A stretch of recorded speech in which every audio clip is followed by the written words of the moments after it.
Então, agora oficialmente, boa noite a todas, todos. Quero dizer que é um grande prazer recebê-los aqui conosco nesse fim de tarde. Dizer que é uma honra, né, poder fazer parte desse momento de estreia do documentário que foi organizado por duas egressas do nosso programa, a Daiane Frigo e a Andresa Base, que foram organizadoras desse trabalho que vai ser apresentado, intitulado Mulheres Caingangue na Frente de Batalha, protagonismo feminino na terra indígena do todo Ximbangue. Então, a nossa atividade hoje vai ser um momento que a gente vai disponibilizar o vídeo para o público que está aqui assistindo, né? A gente vai compartilhá-lo e, na sequência, a gente vai abrir para um debate. Antes de irmos para assistir o documentário, eu gostaria de passar a palavra para a Day e para a Andresa para apresentar a equipe que organizou esse dossiê conjunto com elas e explicar um pouquinho como é que foi esse processo de construção do vídeo antes de a gente assistir. Então, antes que eu traga a ficha, esqueça de alguém, vocês que estiveram envolvidas com certeza conseguirão elencar com muito mais propriedade que eu. Então, eu passo a palavra para a Day e depois, na sequência, para a Andresa. Vocês fiquem bem à vontade. Uhum. Muito obrigada, Prof. Samira. Boa tarde, boa noite a todos. É com muita satisfação que a gente está aqui, com muita gratidão ao programa de pós-graduação em História da Universidade Federal da Fronteira Sul. Então, nós somos egressas da universidade e é muito satisfatório voltar com um trabalho que, de certa forma, começou quando a gente foi aluna do mestrado e agora ele se transforma num produto cultural que vem para a comunidade de uma forma nova. Então, eu e a Andresa nos conhecemos em 2017, quando a gente ingressou no mestrado em História, e ela contou sobre a pesquisa dela, né? E eu achei muito interessante. Ela comentou, né, dessa ideia de fazer um produto cultural como um documentário sobre a proposta dela de dissertação. E chegou no momento que abriu um edital do governo do estado de Santa Catarina e eu vi uma possibilidade de a gente se unir e estar transformando o tema da dissertação da Andresa num produto cultural. Então, a gente está difundindo o conhecimento acadêmico para a comunidade de uma outra forma, que eu acho que isso é muito interessante, né? Quando a gente tem uma possibilidade de levar para um público que talvez não acessa esse recurso que é a dissertação científica, mas que acessa um documentário que está lá gratuito no YouTube, então acho que é muito interessante. Então, para vocês entenderem um pouquinho, né, esse projeto ele foi contemplado no edital Elizabeth Anderle de apoio à cultura, na edição 2020. A categoria é Artes Populares no Prêmio Cultura dos Povos Indígenas. É realizado com recurso do governo do estado de Santa Catarina, por meio da Fundação Catarinense de Cultura. Para a realização desse projeto, então eu sou a proponente com a minha empresa, que é a Inova Soluções Criativas. A pesquisa, a nossa fonte, né, de pesquisa é o trabalho da Andresa, tá? A dissertação de mestrado dela, que se chama As Mulheres Caigangue Não Saíram de uma Costela de Adão, protagonismo feminino na terra indígena todo Ximbangue, da luta pela terra aos dias atuais, 1980-2019. Então, essa foi a nossa fonte de pesquisa. Integram a nossa equipe a Andresa, que é pesquisadora e também assina o roteiro e a direção do documentário, e o Juliano Bacher, que é o nosso produtor audiovisual, que também assina a direção e o roteiro junto com a Andresa. Então, como é que foi o nosso processo? A gente queria transformar, então, aquela dissertação num produto cultural através de um documentário, mostrando e falando sociais das mulheres caigangue da terra indígena todo Ximbangue, que fica localizada no município de Chapecó, de modo a entender essas mulheres como sujeitos protagonistas da história que perpetuam cultura, saberes ancestrais com as práticas, as experiências e o próprio histórico de resistência que existe dentro dessa comunidade. Então, para isso, nós entrevistamos 5 mulheres da aldeia e fizemos com esse material esse documentário, e esse documentário vai ficar gratuito, disponível no YouTube para acesso. Se vocês quiserem mais informações, eu vou passar no chat também o blog, onde a gente tem informações sobre a pesquisa e sobre cada uma das mulheres entrevistadas, tá? E durante esse processo, a gente teve uma mobilização também dentro da comunidade, né? Essas mulheres foram valorizadas, foram reconhecidas, a gente fez reuniões comunitárias. Esse documentário, antes de vir para vocês, passou para essas mulheres assistirem, dizerem se elas se viam representadas, que a nossa preocupação, em especial, né, o Juliano e a Andressa, que tiveram muito cuidado nisso. O documentário ele ficou muito rico nesse sentido, de deixar elas também se sentirem representadas no produto cultural que a gente está fazendo, certo? Então, da minha parte é isso, agradecer muito a Prof. Samira, que articulou essa atividade, muito obrigada, e vou passar para a Andresa, para ela falar, e depois também, se o Juliano quiser fazer um breve comentário, ele pode fazer. Obrigada. Então, boa tarde novamente a todos. É um imenso prazer voltar agora ao FFS, trazendo mais um retorno da pesquisa, né? E também agradecer à professora Samira, ao programa de pós-graduação, ao curso de História, por essa oportunidade, né? Por abrir esse espaço para a gente estar aqui trazendo o nosso trabalho para compartilhar com vocês e também conversar sobre ele, né? Gostaria de agradecer as mulheres do Todo Chimbang também, novamente, apesar de eu acho que elas não conseguiram entrar, algumas falaram que talvez conseguissem, mas por conta do horário e fim de ano, né, são professoras e trabalham também no centro da cidade, algumas delas, e a gente sabe que a internet já não funciona às vezes com a gente aqui, né, no centro urbano, muito menos no interior e nas aldeias, essa situação, então é mais difícil, não é sempre que funciona bem esse recurso. E dizer que foi uma oportunidade incrível, como a Daya já contou, né? Nós nos conhecemos no mestrado em História, e eu lembro, inclusive, foi durante uma reunião com a coordenação que nós, durante um cafezinho, comentamos, né, que seria muito bacana transformar esse tema de pesquisa num documentário, até porque isso possibilita que esse conteúdo ele tome outras proporções, né, e atinjam outras pessoas, que a gente sabe que muitas vezes a dissertação ela fica mais no meio acadêmico, né, e um audiovisual, então, ele tem uma circulação diferente e uma outra linguagem. Inclusive, uma das minhas dificuldades nesse trabalho foi justamente adaptar a linguagem acadêmica com a qual eu estou acostumada, né, e transformar isso numa linguagem de audiovisual. Então, eu tenho que agradecer especialmente ao Juliano, que topou, né, que é um amigo que eu conheço há muitos anos, e ele topou essa empreitada com a gente, e o desafio de transformar um conteúdo que é um período tão longo de história, e aí nos nossos 20 minutos de audiovisual, de documentário. Então, assim, enfim, fico aberta para perguntas, para questões, né? Acho que depois do que a gente assistir, podemos conversar mais sobre o processo, mas foi uma experiência muito rica. Eu espero que dessa parceria minha, da Daiane e do Juliano, surjam novas parcerias, né? E é muito bacana ver que o tema da dissertação ele continua, né, circulando. Então, é isso. Juliano, acho que pode falar um pouco mais do processo, né? Porque eu, apesar de assinar a direção com ele, está sendo a minha primeira experiência com esse tipo de trabalho de documentário, audiovisual, né? Eu escrevi o roteiro junto com o Juliano também, assino a direção. Como ele diz, é um quebra-cabeça que a gente, né, conseguiu montar. Mas, enfim, assim, o Juliano de uma sensibilidade incrível também, né? E contribuiu muito aí nesse processo. Acho que ele pode falar um pouco mais dessa questão mais técnica de elaborar um audiovisual, um documentário. Né? Oi, boa noite a todo mundo. Eu sou o alienígena aqui, né? Eu sou o único que não sou da história, que estou aqui no meio da reunião.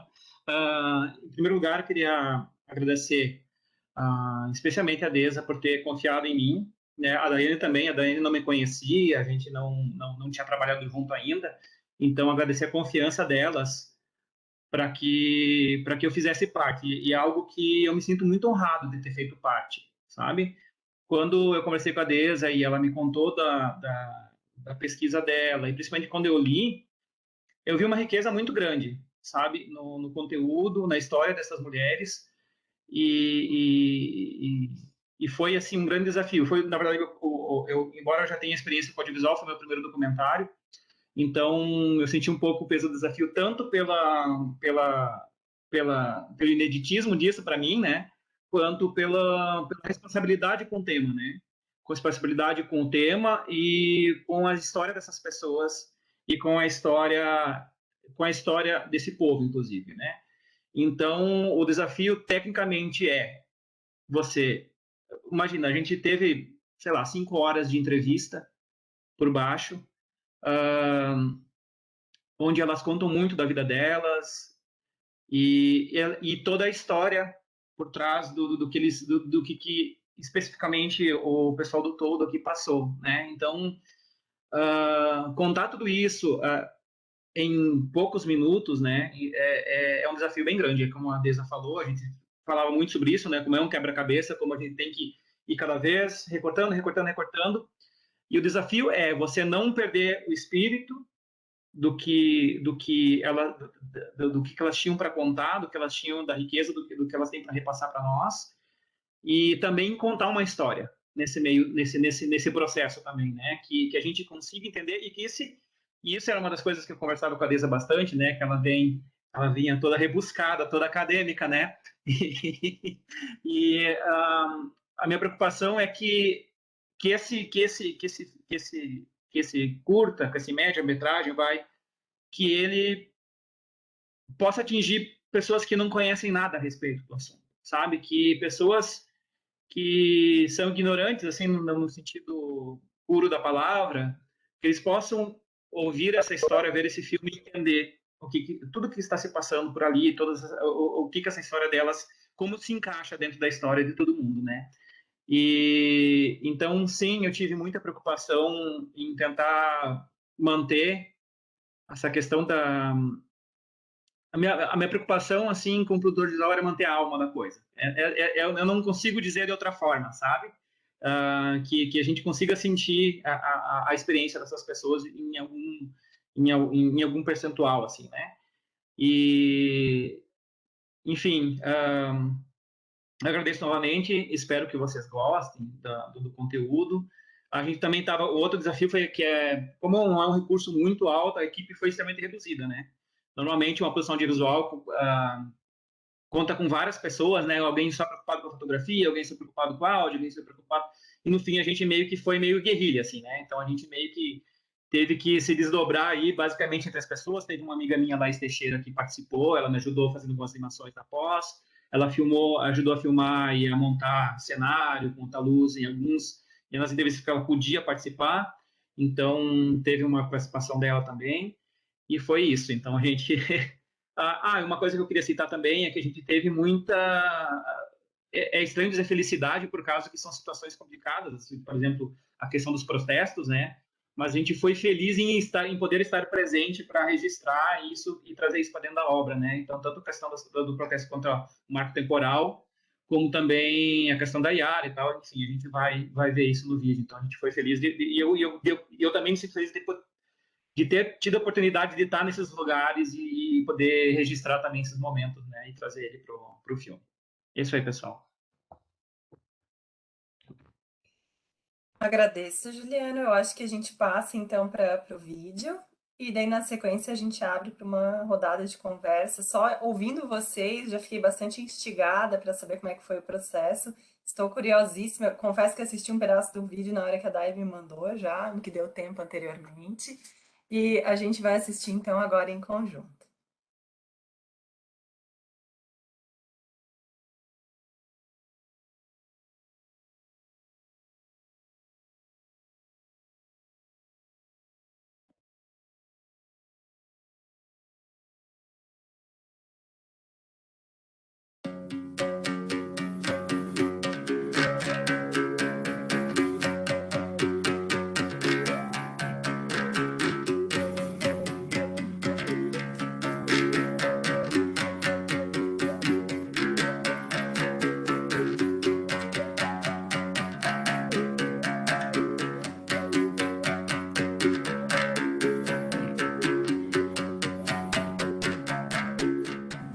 E daí, quando vinha um colono, né, ou a policiada que ia para lá, as mulheres faziam a frente, né?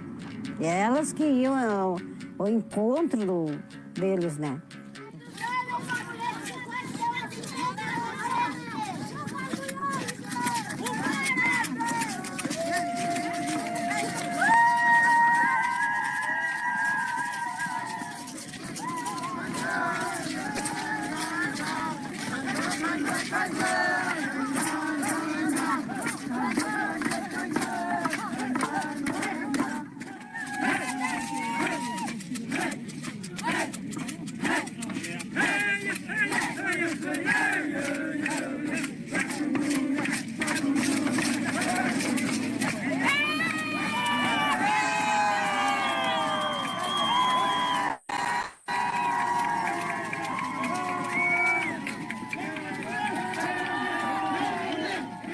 As fontes históricas indicam que os caingangues passaram a ocupar essa região entre o rio Irani e o Lajeado Lambedor por volta de 1856. Mas esse território ele vai ser atingido pela frente colonizadora a partir do ano de 1893, com a titulação da Fazenda Barra Grande. Em 1919, a empresa colonizadora Lucy Rosa Cia compra essas terras, né, e passa a revendê-las. Mas, principalmente a partir da década de 40, é que o território onde os caingangues habitavam vai ser atingido, né, por meio da venda, então, em 1948, do território que ainda estava sob domínio da Lucy Rosa Cia para os irmãos Severino e Gilcão do Trentin.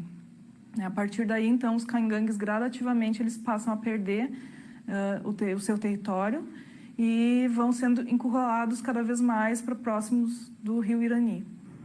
A gente... Os colonos ficavam ameaçando, né, assim, as pessoas dos indígenas que moravam na beira do rio, né, que a gente morava dentro do potreiro, né, na beira do rio. Naquele tempo eles viviam ali, viviam nesse lugarzinho ali. Eles sempre viveram ali, né. Mas eles se davam com os colonos, trabalhavam para os colonos, né. Daí depois que teve pessoas que veio, né, tirando as histórias, né, e daí que era indígena. Daí, quando saiu aquela terra lá embaixo, daí era pouca gente, né? Pouca gente, pouca família. Colonos que compraram, né? Eles iam tocando, né, os índios, lá na costa do rio. Daí teve o Arno, que é um alemão, e daí ele morava aqui. E daí ele deu o potreiro dele para os índios se colocar. E os outros estavam atropelando, né? Que era para sair dali. Ele que deu esse lugar para os indígenas não sair, né? Que aqueles 5 famílias que ficou, né? Daí ele deu lugar, né? Para eles viver ali, deu uns pedacinhos para eles fazer o que eles podiam fazer para viver, né? Para comer.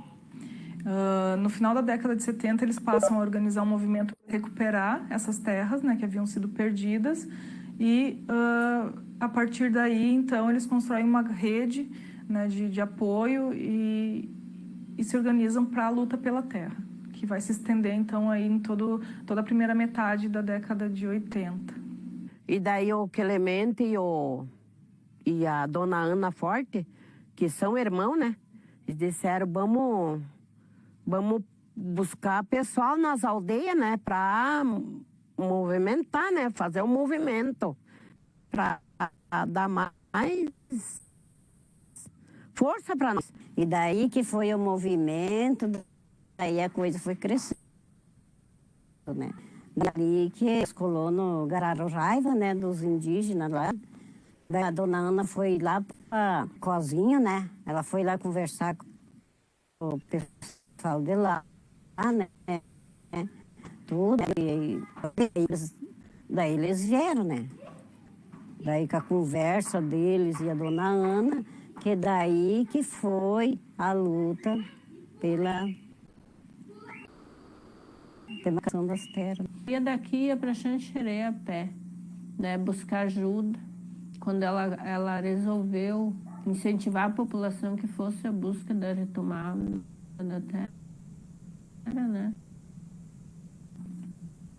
Os mais velhos, mais novos que eram instruídos. Estavam só com 5 famílias, né? não tinha mais, né? Porque os outros já tinham saído, né? Tudo, né? Tinha ficado só ela lá na beira do rio, né? Daí nós viemos. Daí ali que a gente foi aprender como é que ela, né? Com ela. Daí depois fomos para Brasília. Daí tivemos reunião com... Nem me lembro quem que era. Era o presidente, né? Lá da FUNAI, né? Que daí quem estava sempre junto com ela, né? Para falar, né? As coisas que às vezes ela não podia, né? Falar. E aí, podia, né? Para Brasília, fui para Florianópolis, fui para Tubarão, fui para... Fui... Né? Ela foi e ela sempre procurava, ela nunca ia sozinha, ela sempre procurava levar alguém junto, né, para estar ensinando. Ela foi uma grande liderança também, ela que indicava as pessoas para viajar, ela que por eles fazer, tal, ela, né? Ela era vice do Clemente Forte. Dois eram irmãos. Ela foi indo, ela... Oh, meu Deus.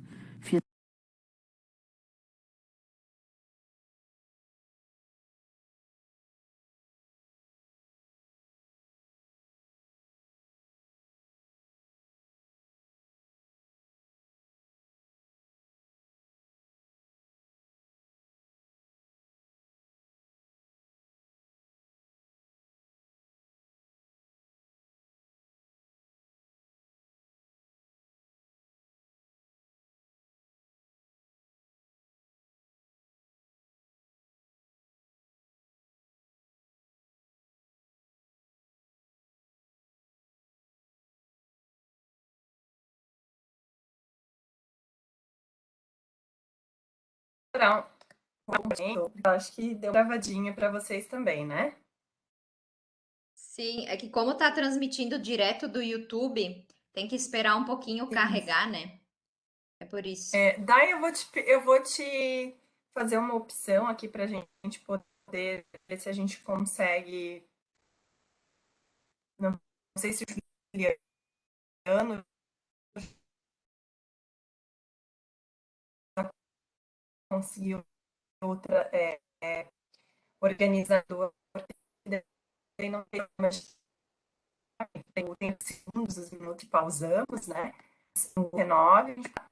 Não sei se o Juliano está aqui conosco. Vou contar para vocês que É que não dá para ouvir. 7 horas é o horário da Tá, aula essa mira tá noturna. A internet, tudo com ela travadinha, né? Juliano, Não você dá nos para ouvir ouve? direito o teu áudio, Samira. Eu não consegui entender. Eu não consegui entender o que ela falou.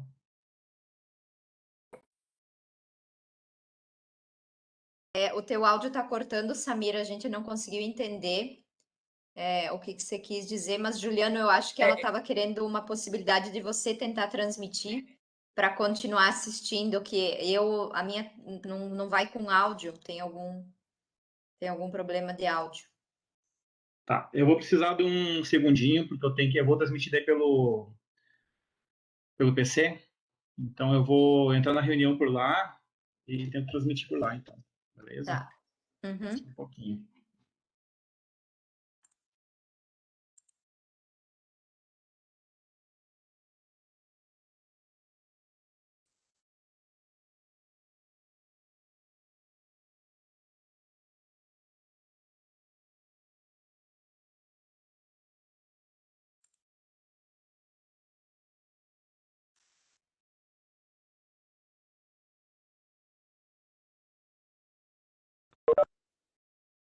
Eu peço desculpa pela minha conexão, o problema foi aqui em casa, eu tive que ir até pro celular, tô na 4G agora, né? Desculpa pelo interpério. Daia, eu tava te dizendo que eu acho que meu áudio cortou, para te tentar compartilhar, e na hora que tu fores fazer o compartilhamento, tem uma opção em cima escrita assim, otimizar para movimento e vídeo, tenta habilitar ali e que eu acho que vai aparecer o teu com som, tá? Mas acho que eu vou tentar aqui, então. Tá? Já Quem estou for tentar, encaminhado. tranquilo, Sim. Eu Juliano, só tenho o arquivo na mão aqui. Então, o Juliano Então vai eu vou. tentando aí. Uhum. Juliano, daí só lembrar de habilitar essa opção, tá? Que ele tem uma opção assim que ele bota otimização automática, otimizar para texto e imagens. Aí tem a última opção, que é otimizar para movimento e vídeo. Tem que estar habilitada essa opção, tá? Tá. Vai do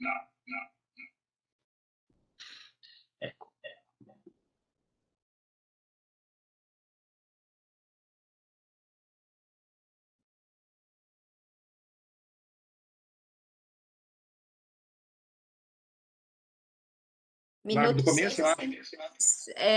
No minuto 6h59, Juliano, senão nós não vamos ter tempo por causa da aula da Samira. Mesmo que 6h50. cortou, né? 6h50, coloca. A vice do Clemente Forte. Os dois eram Vai. irmãos. Ela foi indo, a mulher é muito guerreira. Fizeram greve de fome em Brasília.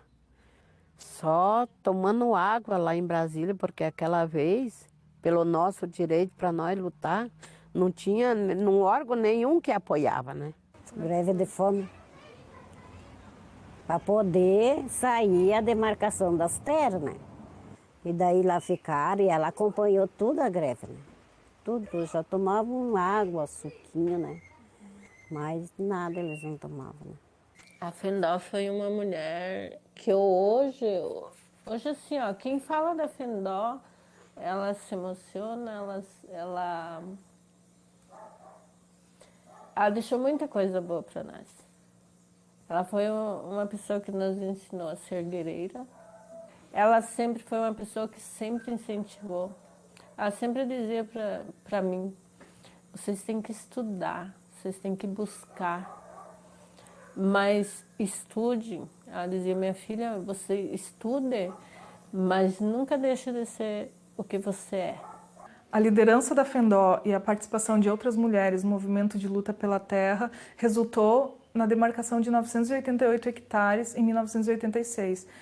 Essa porção do território ficou conhecida como Todo Ximbangue 1. Fiquei uma semana dentro do prédio da Fornai. Depois eu não saía daqui. Eu dormia em cima do sofá com meus filhos. Digo, eu não saio, eles queriam mudar nós. Digo, não. Eu vim para dormir aqui. Nos anos que se seguiram, os caingangues continuaram a luta judicial para que fosse reconhecido o restante do território que já tinha sido identificado como território indígena. Então, eles levam esse processo até o início dos anos 2000, quando se tem declarado o restante dos 954 hectares que ainda faltavam ser demarcados, né? Porque o nosso cemitério ficava no meio dos brancos aqui, né? E daí, quando morria um dos nossos pessoal, nós vinha aqui no meio. Daí eu disse, sabe de uma coisa, nós temos que lutar, né? Daí eu disse, vamos juntar todas as mulheradas, né?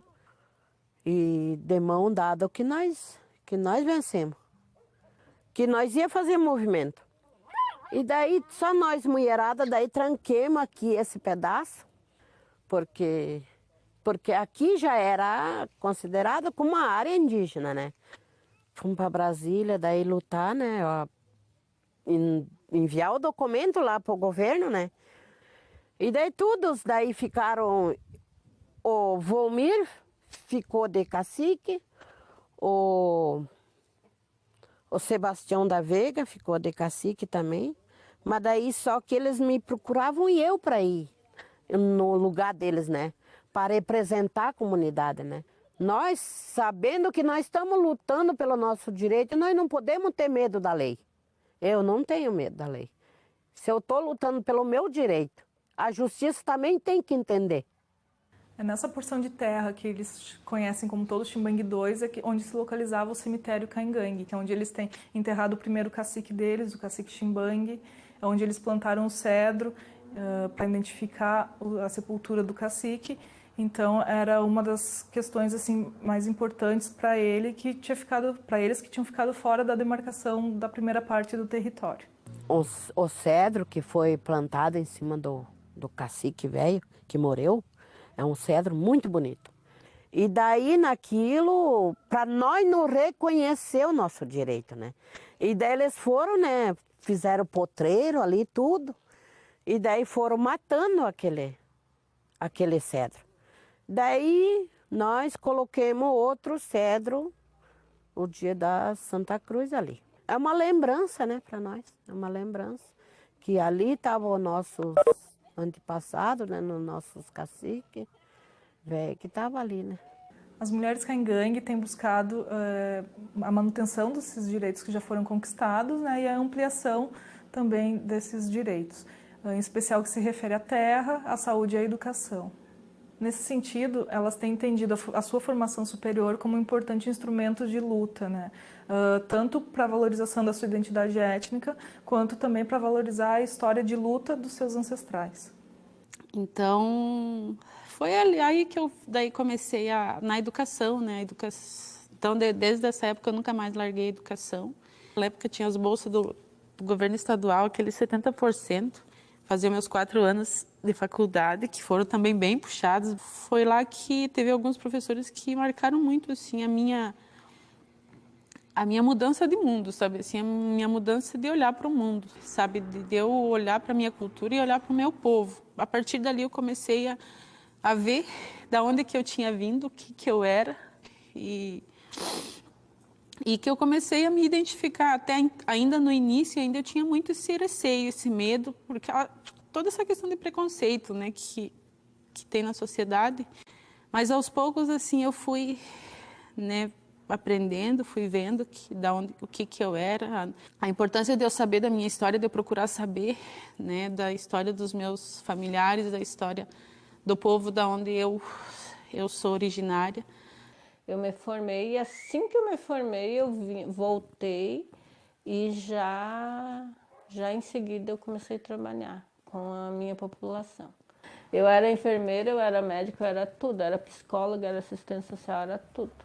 E assim que eu comecei a minha história no Chimbang, né, como profissional. Aí eu resolvi fazer uma faculdade.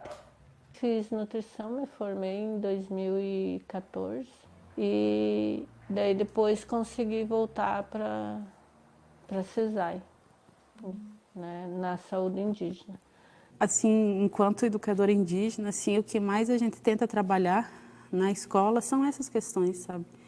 Que nós precisamos sim, sabe? Nós somos de um povo que tem uma história, que tem uma cultura, que nós precisamos valorizar cada vez mais, fortalecer, que nós precisamos sim também, né, nos empoderar daquilo que é do sistema, né? Nós precisamos buscar esse conhecimento, mas não nos deixar levar por ele, né? Porque dentro de nós existe uma outra forma de viver, uma outra forma de olhar para o mundo.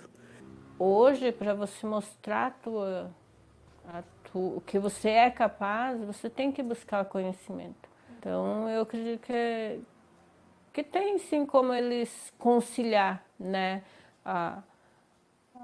o estudo, né, após uma formação, mas não deixar nossas raízes de lado. O povo indígena caingangue, sabe, esse olhar coletivo, esse olhar solidário. Se a gente não fortalecer, sabe, a sociedade ela é muito forte nessa questão, sabe, e nós precisamos ser bem resistentes. Essa questão que a gente sempre coloca, ser resistente perante tudo isso, né, a saber nos adaptar conforme aquilo que nos ataca, a gente saber se superar né, e viver de volta na nossa forma, né, cultural de vida. E digo para todo mundo, né, que tenham conhecimento das ervas e como artesanato, né? Não vai ter, eu disse, não, mas vocês vão tocar de aprender, porque essa é uma defesa de vocês como indígena, né? Cainganga, desse. E nesse período que eu trabalhei como técnica de enfermagem, eu sempre trabalhei com a medicina tradicional. Eu percebo assim que muitos, eles valorizam a questão das ervas medicinais. Em sala de aula, os professores também incentivam bastante a questão das plantas medicinais, de fazer com as crianças essa questão dos chás, preparos de chá, xaropes. Nós sempre estamos orientando os alunos, né? Dentro do colégio. Eles fazem artesanato também, que é uma cultura também, né? E dança. Pelo menos vocês sabem, vocês vão passando para os filhos de vocês, vão passando para os netos de vocês, eu digo para eles, né? A alimentação, os rituais de dança, né? O fortalecimento, né, com os nossos sábios, os mais velhos. Porque se a gente não buscar eles para a gente aprender, a gente vai esquecer, né? Aí vai acontecer que vai se perdendo. Que eles têm que estar na cultura, né? Eles têm que reconhecer, né? Que quando eles crescer, como é que eles vão saber o direito deles? Eles têm que lutar, eles têm que conquistar, né? Eles têm que estar sabendo como que é uma cultura indígena, né? Para que eles vão ser, né, os futuros multiplicadores, os futuros guerreiros, os que vão continuar a luta, né? Que a gente sabe que a nossa questão indígena ela vai ir além, né? Então, a gente sabe que nada é para sempre, que ainda a gente vai ter muita luta aí pela frente, né? E que eles serão os próximos atores dessas lutas, né? Que eles precisam estar conscientes de quem eles são.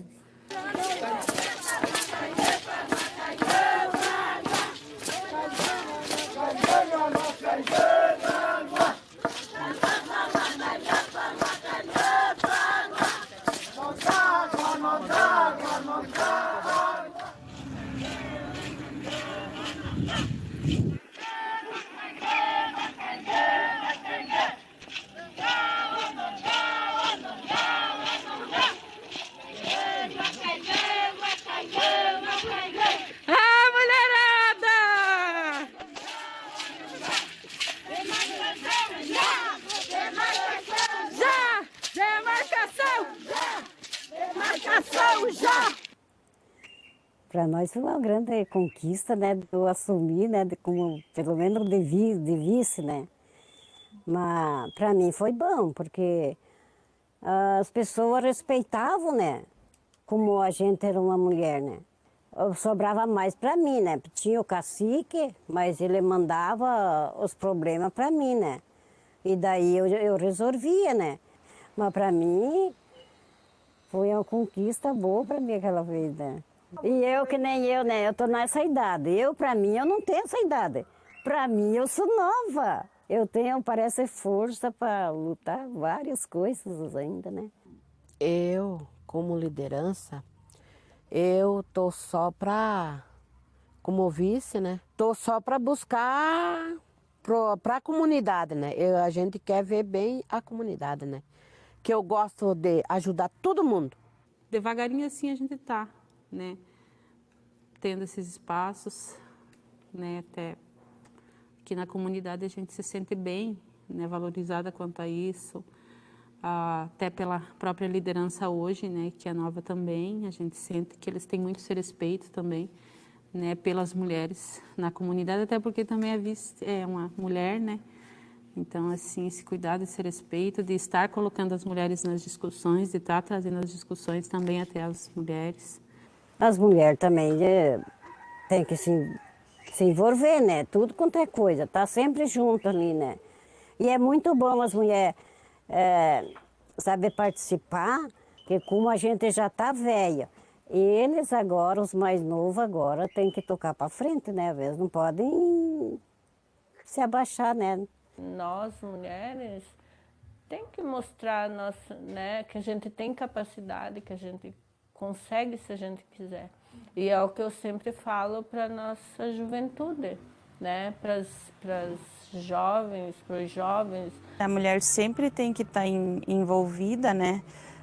Nessas questões de movimento, né? Sempre se envolvendo e quando a gente se junta, né? Que essa PL, né, vem retirando os nossos direitos, né? E as mulheres indígenas estão cada dia se unindo, né, para defender a Mãe Terra, né?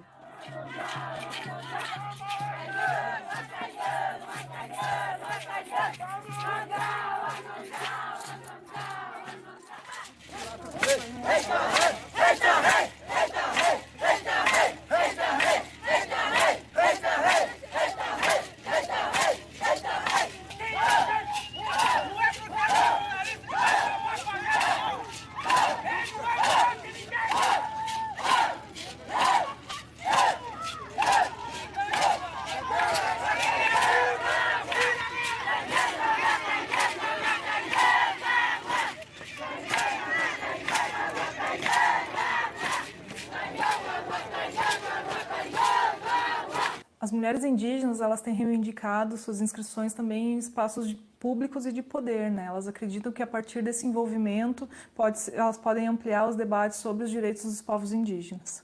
Quando eu decidi, né, entrar na política, né, que isso não estava planejado, né, não foi planejado nada, né, e eu não entrei na política não necessariamente só por mim, né, mas nós, mulher indígena, nós temos que encarar esses desafios, né, quando aparecem, né, surgem no caminho, né, e o pessoal me ajudou, né, bastante também. Aqui também na comunidade, né, eu sempre me espelhava muito nas mulheres indígenas, né, que sempre estão na política, né, a Joênia Pichana, né, e a Sônia Guajajara, né, sempre me espelhei muito nessas mulheres também, né, e na comunidade também, né, sempre me espelhei, sempre teve, né, a Vanice, né, que sempre me motivando, né, para entrar, né, e a gente entra ali não só pelos 45 dias, né, qualquer dia, se fosse 5 dias, para nós indígenas seria bem importante, né, porque nunca aconteceu isso, né, na história de Chapecó, né, e eu tô bem feliz, sabe, com isso, porque as pessoas que estão pensando nisso também, né, eu agradeço bastante essas pessoas, sabe.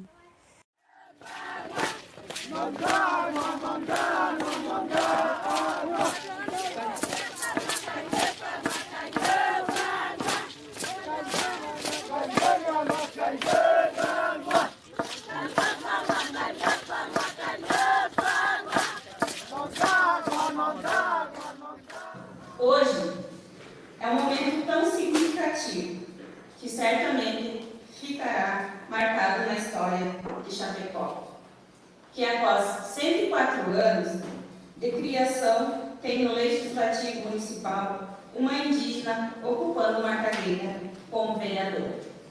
Como Caigani, hoje aflora em mim espírito ancestral daqueles que resistem e que derramaram seu sangue e que se misturou a esta terra, defendendo o território e o direito à vida. Tenho a grande satisfação de representar essas comunidades indígenas, sendo a voz que foi calada há muito tempo.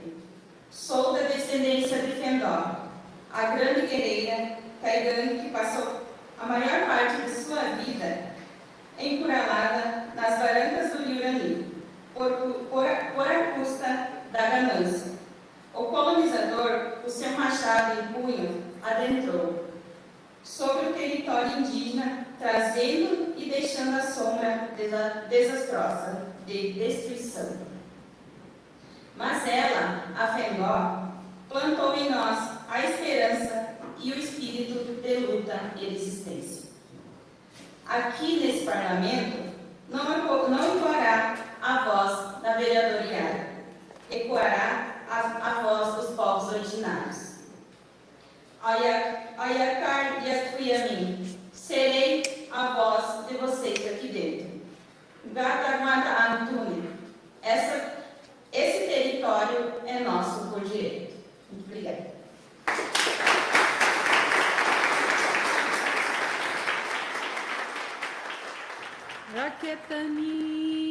Raketani, Yampuraur, Haratakotimon, Haratakotimon.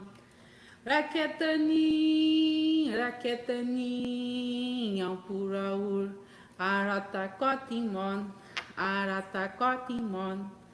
O sol se foi, o sol se foi, o sol se foi, mas ele vai voltar, mas ele vai voltar. O sol se foi, o sol se foi, o sol se foi, mas ele vai voltar, mas ele vai voltar. Que a gente sabe que amanhã é um outro novo dia, o sol irá voltar novamente.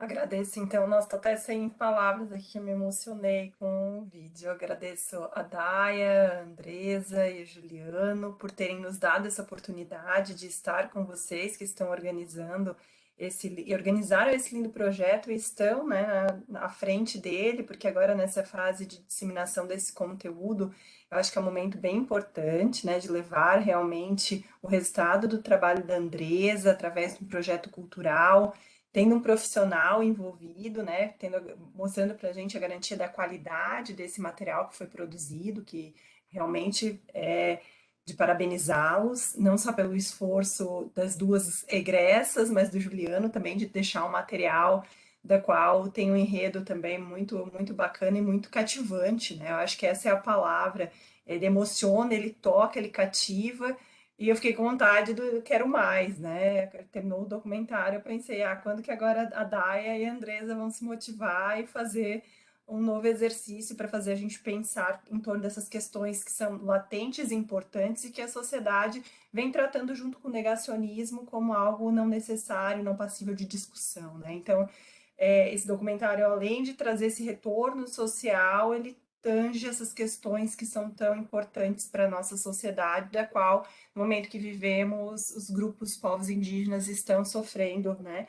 Não somente exclusão de espaços de poder, como a gente viu ali no final, a Yara tomando um espaço de poder, tendo uma voz ativa no lugar que a gente sabe que é tão importante, né? Que foi pelo período que ela ficou. Ela ainda está, depois eu até tenho que perguntar para vocês, que eu sei que era um período transitório de uma atividade feita por conta do partido, né? Depois a gente debate um pouco mais sobre isso. Então, eu parabenizo aos organizadores, principalmente por vocês terem dado a nós, o PPGH, o momento de estar com vocês e discutir, debater um pouquinho mais sobre isso.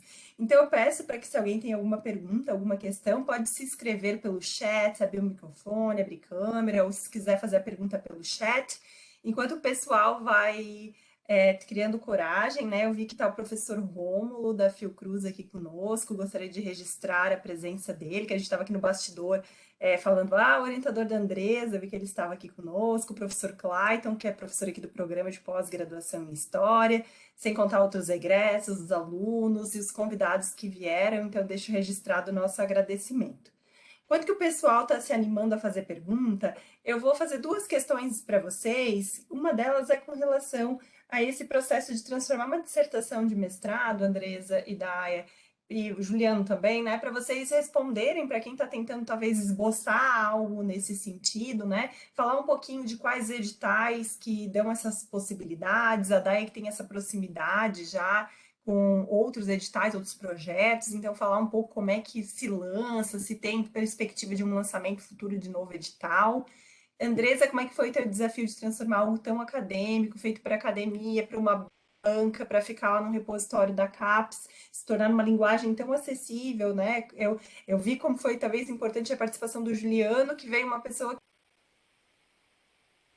por essa nossa essa nossa linguagem acadêmica. Então, deixo essa pergunta também para ti, na realidade, não é uma pergunta, para te fazer um comentário com relação a isso. E a última questão que faço para vocês é se, com relação às imagens, se elas foram produzidas, André, essas entrevistas, no momento do teu mestrado ou para o documentário? Como é que tu já tinha feito uma pré-entrevista? Porque eu lembro de ter submetido tudo para a Plataforma Brasil, ter passado no Comitê de Ética na pesquisa, e esse material, ele foi vocês retornaram a aldeia, utilizaram o que já havia sendo produzido. Então, são essas as minhas questões, para começar a puxar a nossa conversa. Não se preocupem com o tempo, né? Em função dos interpéries da minha conexão ruim, vocês têm todo o tempo do mundo para a gente conversar, a gente pode abrir mais um pouquinho aqui da nossa aula, que eu acho que a gente está aprendendo muito mais do que um conteúdo ipsis literis de uma disciplina, né? Então, podem ficar bem à vontade, bem tranquilos. Eu passo a palavra a vocês. Posso começar respondendo, Daia? Andresa, pode começar, pode. Tá. Então, Samira, vou começar pelo final, né? Pela última questão.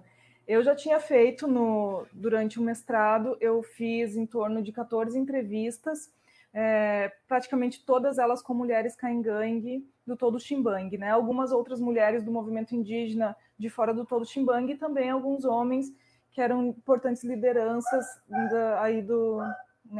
principalmente do período da década de 80.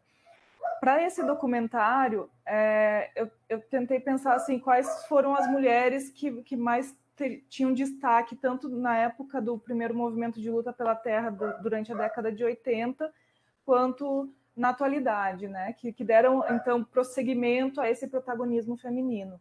E aí nós selecionamos, infelizmente, por conta do espaço mesmo, né? Porque o documentário era para ter em torno de 15 minutos, a gente, né, passou um pouquinho desse tempo. Felizmente, era permitido pelo edital, o edital permitia que acontecesse isso, né?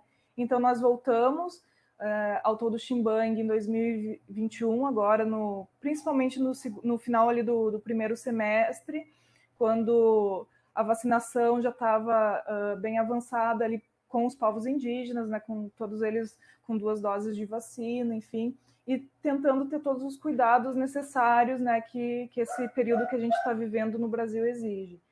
E aí refizemos algumas das entrevistas. Só que eu adaptei o roteiro, né? Porque o roteiro da minha dissertação de mestrado, ele era bem mais longo, né? Até porque eu entrei na dissertação em outros aspectos que a gente nem menciona no documentário, novamente por conta de espaço, né? Então eu discuto questões de gênero na dissertação, discuto toda uma relação das próprias caingangues com o sistema de gênero que conheciam no passado, como é na atualidade, e essas questões não entraram no documentário, né? A gente deu ênfase, então, para o protagonismo delas durante a luta pela terra, porque daí, como fio condutor, nós temos a Fendó, né, que foi a grande liderança e principal protagonista desse que foi um dos maiores conflitos fundiários aqui do município de Chapecó e provavelmente da região oeste de Santa Catarina. Então, a partir da história dela, né, a gente traçou aí uma narrativa, né, que passa da luta pela terra para as lutas atuais, né, que, como a gente percebeu ali, incluem principalmente questões relacionadas à manutenção da terra, mas também à educação, né, a educação indígena diferenciada, a possibilidade de um acesso à educação superior, que para elas tem sido muito importante, e elas utilizam isso como um instrumento de empoderamento feminino também, e também o empoderamento das lutas indígenas, e também a questão da saúde indígena, que na atualidade tem aparecido muito na agenda do movimento indígena nacional, mas também no Todo Ximbangue, principalmente isso a gente tenta trazer a partir da história de vida da Cleusa, que foi uma pessoa que infelizmente eu não consegui entrevistar na minha dissertação, porque enfim, o tempo de curso de mestrado ele é rápido, né? São só 2 anos, e no primeiro ano a gente fica praticamente fazendo disciplinas, né? Para daí no segundo ano escrever a pesquisa inteira. Foi mais ou menos o que aconteceu comigo. Então a Cleusa e a dona Nadir, elas ficaram de fora. A dona Nadir, porque na época ela não era vice-cacique ainda e eu não tive a oportunidade de conhecê-la, infelizmente, né? Então, a Paulina, a Yara, a Vanice e mais algumas pessoas da família da Fendó que eu entrevistei, que também a gente fez o convite, mas que não puderam, infelizmente, por várias questões pessoais e de saúde, participar desse documentário. Então, essas entrevistas, algumas coisas eu retirei da minha dissertação e outras coisas a gente tentou incluir para contemplar aí um roteiro de narrativa para o documentário. E daí, nesse sentido, a participação do Juliano foi fundamental, né? Até para me policiar um pouco, porque como ele já me falou várias vezes, eu estou muito acostumada a lidar com linguagem acadêmica, então acho que foi o grande desafio para mim, né? Foi transformar essa linguagem mais científica numa linguagem mais acessível e mais compreensível para pessoas que não são do mundo acadêmico, né? Eu espero ter conseguido isso, né? Mas acho que foi o grande desafio. E outra coisa que, assim, para nós foi, que o Juliano mencionou no início, mas que eu gostaria de pontuar novamente, que foi uma das nossas dificuldades, é porque, assim, nós tínhamos muitas horas de entrevista, né? E aí fazer esses recortes, caber no tempo limite do documentário foi também um dos nossos desafios. Então, aí foi um trabalho lento, né? Que nós demoramos aí praticamente o ano todo, né, pensando, cada entrevista que a gente fazia, a gente pensava, essa parte aqui vai ser, né, vai ficar muito legal, mas aí quando a gente via aquela parte já tinha quase 15 minutos de conversa, então, assim, foi um outro desafio também. Mas aos poucos, né, a gente foi escutando, revendo, o Juliano foi recortando muita coisa, né, e a gente conseguiu, acho que, fazer um trabalho que contemple aí a história, que é uma história de luta tão bonita dessas mulheres, né, e, enfim, mais ou menos nesse sentido. Sim, então contribuindo, eu acredito que assim, ó, quando a gente vai passar de um produto que ele é mais científico ou que vem de uma linguagem mais teórica para o produto cultural, para acesso da população em geral, a gente tem que ter em primeiro lugar essa dimensão de que o produto cultural, ele, assim como a pesquisa científica, ele está difundindo parte de um assunto ou a parcela de uma história. A gente não está aqui falando de todas as mulheres caigangue e de toda uma história. A gente já debateu isso em metodologia de história, né? A gente não está falando do todo. A gente está trazendo uma visão, uma parcela, uma possibilidade de ver.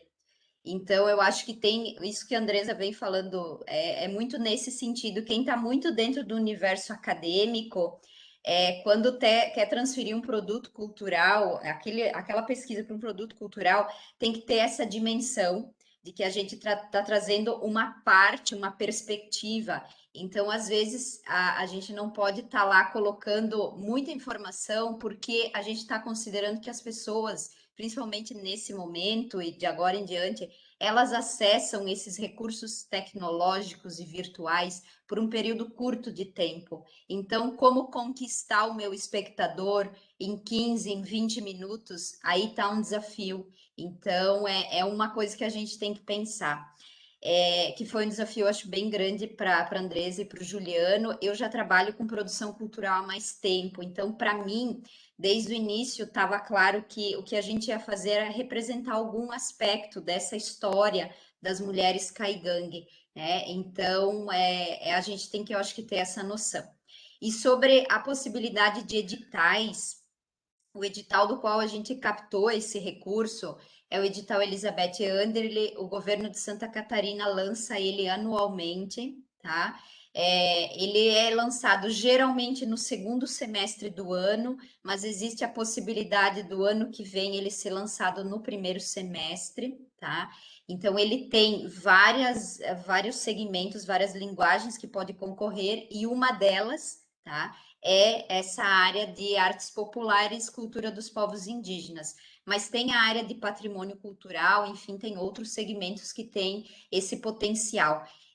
Então, é uma possibilidade, só que a gente tem que pensar nessa possibilidade sempre buscando se transferir para dentro do universo dos projetos culturais.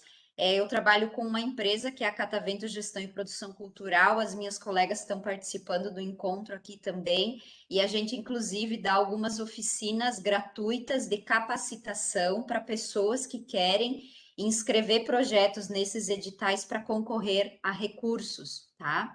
Um outro edital que vocês podem participar, para quem é de Chapecó, é o edital de linguagens, tá? Então, é um edital que também abre essa possibilidade para participação.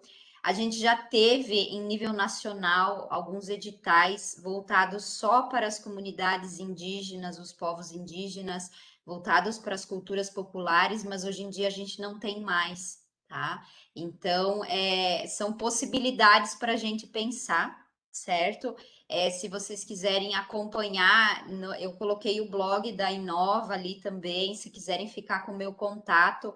Às vezes a gente fornece alguma oficina de capacitação gratuita, em que a gente coloca algumas possibilidades de editais e ensina as pessoas como preencher, né, como participar do edital, que ele tem toda uma burocracia para a gente seguir. Nesse caso desse projeto, então, eu sou a pessoa que faz essa parte mais burocrática, e coordena, né, o projeto, que é a minha área mais de atuação como produtora cultural. Então, acho que é isso. Eu acho que a conexão da Samira está oscilando e ela não está conseguindo ouvir agora nesse momento, tá? Se alguém tiver mais perguntas também.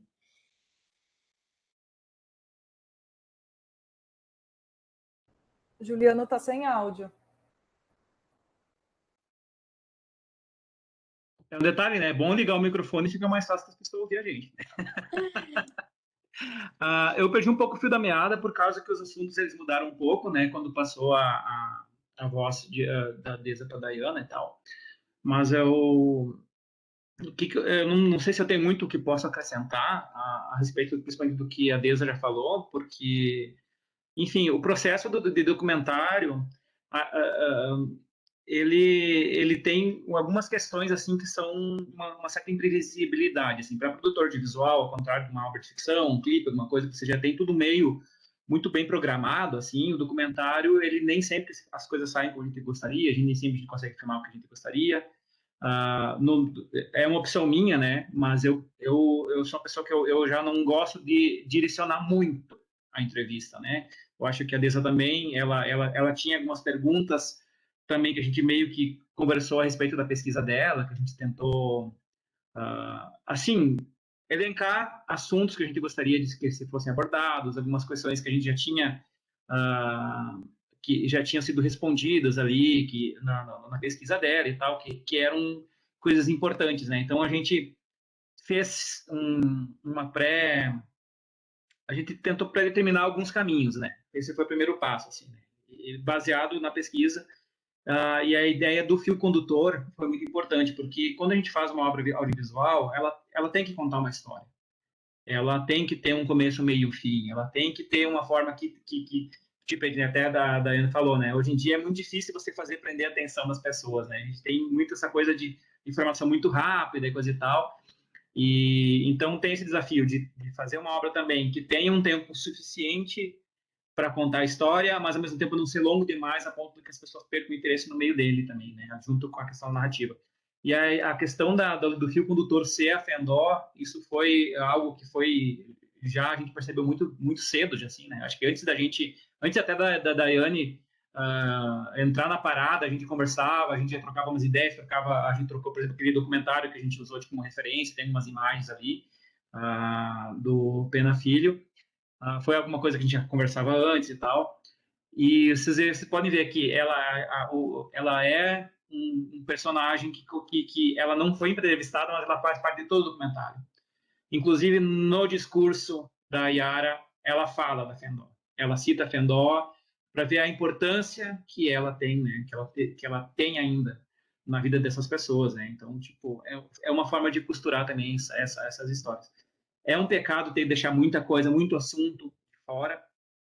Imagina, mesmo recortando muitos temas que a Andresa abordou na pesquisa, mesmo assim a gente já tinha um conteúdo gigantesco assim para recortar e que já doía no coração, né? Então teve questões ali, por exemplo, no segundo ato do filme, a primeiro corte tinha 44 minutos, só a parte do meio, digamos assim, né? Então desses 44 minutos ele teve que virar 15.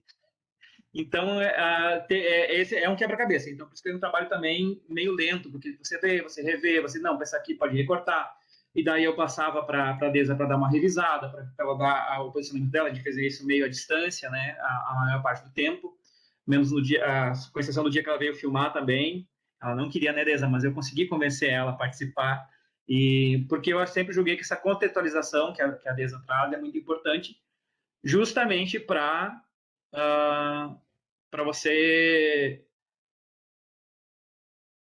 conseguir expandir, né, o assunto, você conseguir expandir e fazer que atinja um público maior, um público que não tem conhecimento a respeito do assunto, né, que não está né, quando a gente conhece a história dela, a gente vê, a gente vê as entrevistas, escuta dela, a gente entende todo o contexto, né, mas para uma pessoa que não as conhece, isso pode ser complicado, né. Então tinha essas questões de você de transformar é uma adaptação, né? É uma adaptação de obras, digamos assim.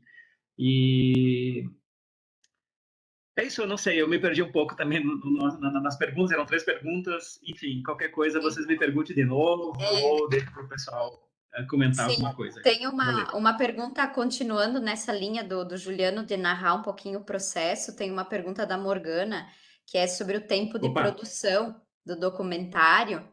E assim, o projeto, a gente recebeu o recurso em 23 de dezembro de 2020. E aí a gente ia começar no início desse ano, mas devido à pandemia e aos indígenas serem grupo de risco, a gente demorou para ir até a aldeia, porque a gente ia entrevistar pessoas idosas e tinha toda uma questão do nosso acesso à aldeia. E aí nós começamos em abril, o projeto, as entrevistas, e agora a gente está finalizando a edição, então a gente teve. O Juliano não é produtor exclusivo desse projeto, então ele tem outros projetos em edição também. Então a Andresa também tem o doutorado, então ele levou. Era para ter sido até junho desse ano a nossa conclusão, e a gente conseguiu essa prorrogação até por conta da pandemia, tá? Teve esse tempo e esse processo muito de troca entre o Juliano e a Andresa, né, que faziam o roteiro e dirigiam como é que ia acontecer. Ele leva um tempo, né, nesse processo do coletivo aí, né? Então é mais ou menos esse 1 ano que a gente levou e está encerrando agora. Daiane, vocês... Opa, pode falar, Juliana. Desculpa. Não, é essa questão. De uma forma direta, o projeto era para ter sido concluído em 6 meses, né? Mas a gente teve atrasos por causa da pandemia. A gente também, assim, tem algumas coisas, tem algumas peculiaridades, assim, sobre esse assunto, né? Então, por exemplo, para a gente marcar uma entrevista com eles, era um processo um pouco mais complicado, porque a gente tentava também respeitar o tempo deles, né?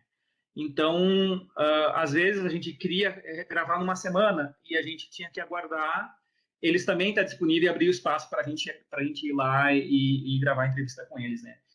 Como eu disse, a parte positiva desse atraso e de ter sido prorrogado é que a gente teve a oportunidade de acompanhar os protestos e também a posse da Yara, né? E, para mim, no meu caso, o processo mais complicado é o de montagem, né? Porque ele é quase... o documentário, você tem acontece um roteiro em 3 estágios, digamos assim, né? Você tem geralmente uma pré-entrevista, no caso, a pré-entrevista já existiu por causa que era a pesquisa dela, né? Então, tem um processo que primeiro você escolhe os personagens, e sim, a gente chama de personagens, né? Esses personagens, né? E a gente tem uma pré-entrevista, uma pré-definição do que a gente vai tratar do assunto. No momento que a gente tem as entrevistas, a gente tem uma decupagem, ou seja, a gente pega as entrevistas, tem que ouvir toda a entrevista e meio que já ir recortando pontos importantes. E na hora de botar na edição é mais um processo. Então, tipo, que também faz parte do processo de roteirização, né? Que você começa a ver o molde, né? Você consegue ver melhor como é que a coisa está conseguindo, como é que a gente está conseguindo moldar essa história, e como é que a gente consegue, enfim, dar as linhas necessárias para isso, né? Então, é isso. Eu ia fazer uma pergunta a título também de curiosidade. Eu gostaria de saber como é que vocês estão planejando esse processo de divulgação, uma vez que o documentário ficou pronto, né? Eu sei que essa é uma das etapas, mas a Daia me antecipou que vocês têm uma série de outras atividades. Então seria legal a gente conversar um pouquinho e divulgar também nesse espaço. Sim. Então, a gente já teve um primeiro momento na escola da aldeia. Então, para quem não conhece, lá no Todo Ximbang tem uma escola e já fizemos um trabalho de difusão lá dentro da escola. A gente distribuiu o folder, falou com os alunos. Vai ter uma exibição para eles também do documentário agora que está finalizado. Eles vão assistir dentro da escola, vai ter roda de bate-papo com eles, que eu acredito que é um ponto bem importante, esse fortalecimento da própria comunidade, né? A gente lançar esse olhar para as mulheres da comunidade e fazer as crianças e todos aí olharem para essa história, né? Eu acho que isso reforça muito essa história que a gente quer preservar também, né? E fortalecer, ajudar eles a fortalecer. Nós temos essa atividade com vocês e depois a gente está em agendamento com o SESC de Chapecó para uma exibição com o SESC. Recebi agora, enquanto está tendo essa atividade, uma mensagem da técnica do SESC para a gente tentar agendar para janeiro ou, né, em algum momento esse ano. Eu acho que não vai ser possível, mas a gente vai agendar uma roda de bate-papo e exibição com o SESC. O Juliano, ele também vai tentar alguns canais de difusão aí desse documentário mais ligado ao universo da produção audiovisual. E a gente também vai disponibilizar gratuitamente no YouTube o documentário. Tem pequenos ajustes para fazer. Então, esse link que eu estou passando ali no chat para vocês é um link que a gente vai deixar provisório no ar e depois a gente vai ter nesse mesmo canal do YouTube um outro link que vai estar finalizado com pequenos ajustes ainda dessa nossa produção coletiva, tá? Mas se vocês quiserem seguir o canal no YouTube ou ficar com o nosso contato, a gente posta também no Facebook, enfim, no blog que eu passei para vocês, lá tem imagens da pesquisa, vai ter lá o link do documentário. Então é mais ou menos isso que a gente tem agora para difusão. Eu agradeço, Daia. Quem sabe o ano que vem também, quando a gente voltar à presencialidade, a gente possa fazer uma atividade no campus, no formato presencial. Quem sabe no nosso evento História em Debate, vocês estão convidados para a gente pensar em alguma coisa em conjunto, para a gente difundir mais uma vez, né, esse material que é riquíssimo, importantíssimo e passível, né, de ser reprisado, porque eu acho que é uma fala que a gente tem que reproduzir diversas vezes, porque a nossa sociedade está precisando ouvi-la, né? Então, e eu gostaria também eu vi que o professor Radim, que inclusive estava lá ao lado da Yara no momento da posse, ele no vídeo está aqui conosco também, gostaria de registrar a presença dele conosco na nossa noite.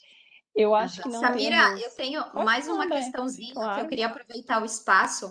Tem um outro documentário que amanhã a gente vai estar lançando, que ele se chama O Lado Feminino da Colonização, que ele é um outro projeto do mesmo edital e que vem de encontro com esse das mulheres caigangue, tá? Porque ele vai mostrar esse protagonismo feminino no processo de colonização do Oeste Catarinense. Então, amanhã a gente vai lançar também, tem uma roda de bate-papo online, depois eu posso te passar o link, também para contribuir dentro desse universo, tá?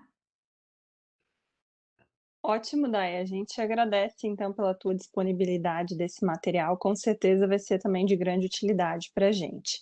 Eu peço desculpa para todos, todes e todas pela minha conexão, né? Os intempéries desse mundo remoto. Eu estou com vocês na 4G, né? O celular está aqui, eu não deixei de ouvir vocês nem um minuto, mas eu não estou ligando a câmera para não ter nenhuma surpresa, né? De sair da atividade. Então, eu acho que a gente encerra a nossa noite de hoje. Uma salva de palmas para vocês. A gente agradece muito para as pessoas que ficaram aqui conosco até esse momento, né? Desejamos sucesso. E eu gostaria também de elogiá-los pela força e energia para uma empreitada desse tamanho, né? Em um ano, montar um documentário, fazendo doutorado, a Day eu sei que está envolvida em um monte de outras atividades, Juliano também, então a força de vontade de vocês tem que ser exaltada, então parabéns, não somente pela qualidade, mas pela força de vontade de vocês, tá bem?